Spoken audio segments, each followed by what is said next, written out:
जनाक्रोश मोर्चा काढण्यात आला।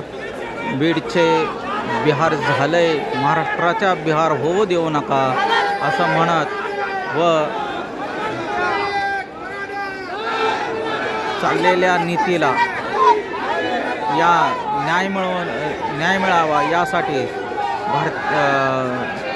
मराठा समाज व सर्व समाज बांधवांच्या वतीने हा मोर्चा पुण्यात